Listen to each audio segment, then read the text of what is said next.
Hello, my name is Keshwani. It's Keshwani, Keshwani. We are here because we want to prepare for the GMAT. We have been solving GMAT math problems out of this book here, GMAT Review, the official guide, the 13th edition. If you do not own this book already, purchase one immediately. You're going to need it.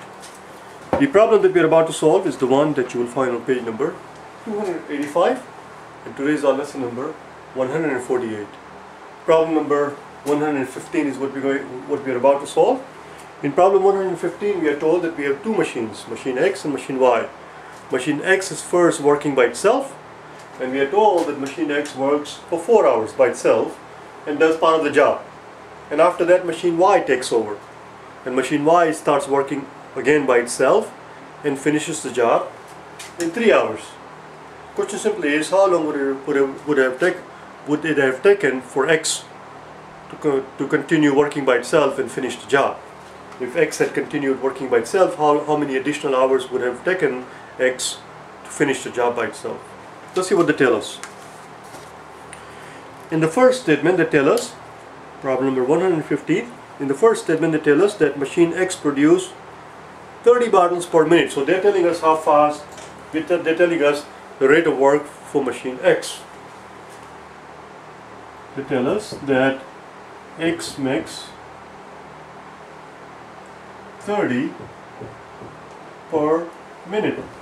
Well, if X makes 30 per minute, that implies that X must make 30 times 60 per hour.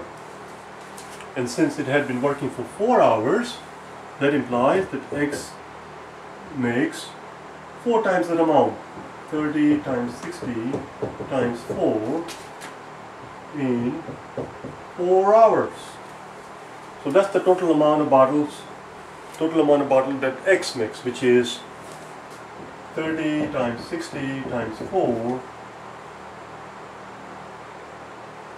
4 times 3 is 12, and 12 5s are 50, or 12 5s are 60. 60 plus another 12 will be 72. So it's 7200. 72 and then the 2 zeros. So this is 7200.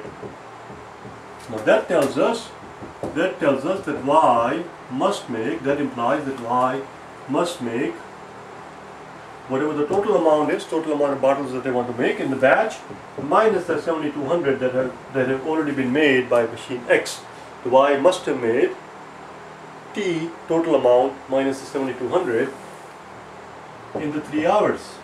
Because we are told that the Y, working by itself, finishes the job in 3 hours. The problem here is that we have no way of knowing what T is. Nowhere in this scenario we know the total number of bottles. Total number of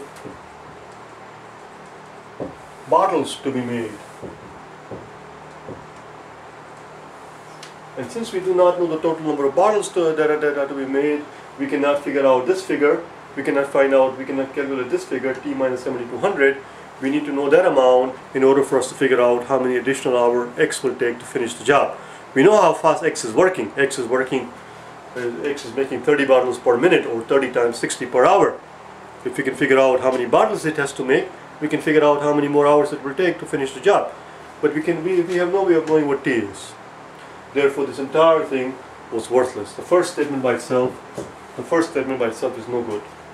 Since the first statement by itself does not work, A-A-T, B-C-E. Since the first statement by itself does not work, the answer cannot be A or D. It would have to be either B, C, or E. Let's look at second statement, shall we? Let's see if second statement gets us anywhere. In the second statement, they tell us that X did twice as much. X did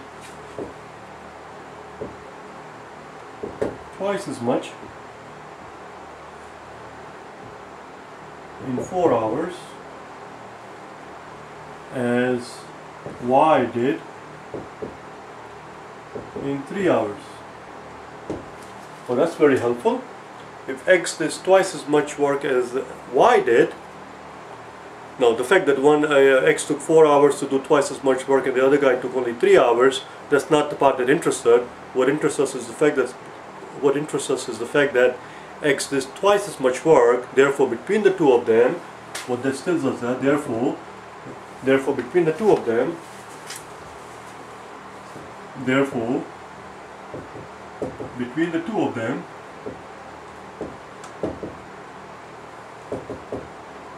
X must have done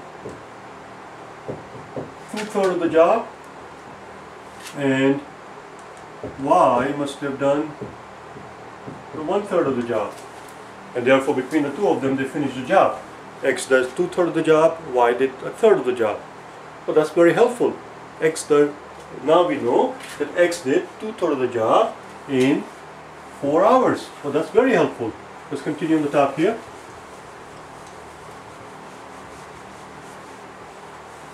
So we know now that X did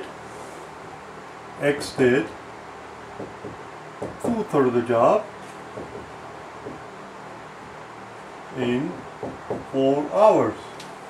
Well, if it can do 2/3 of the job in 4 hours, it must be able to do 1/3 of the job in half the amount, in 2 hours. Which makes sense. If it does 2/3 of the job in 4 hours, it should do 1/3 of the job in half the amount, 2 hours. And therefore, X can do the entire job in 2 times 3 or 6 hours. Because the entire job consists of 3/3, 3 over 3. If 1/3 takes 2 hours, 2/3 will take 4 hours, and therefore 3/3 will take 6 hours. X can do the entire job in 6 hours. The question simply was, how many additional hours would it have taken the X to finish the job? The answer is 2, because it already did 2/3 of the job in the first 4 hours. That's all. So the second statement by itself actually does the job. The first statement was no good. Because the second statement only the second statement by itself is enough, the answer is B.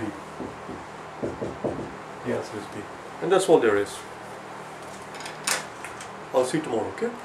Bye now.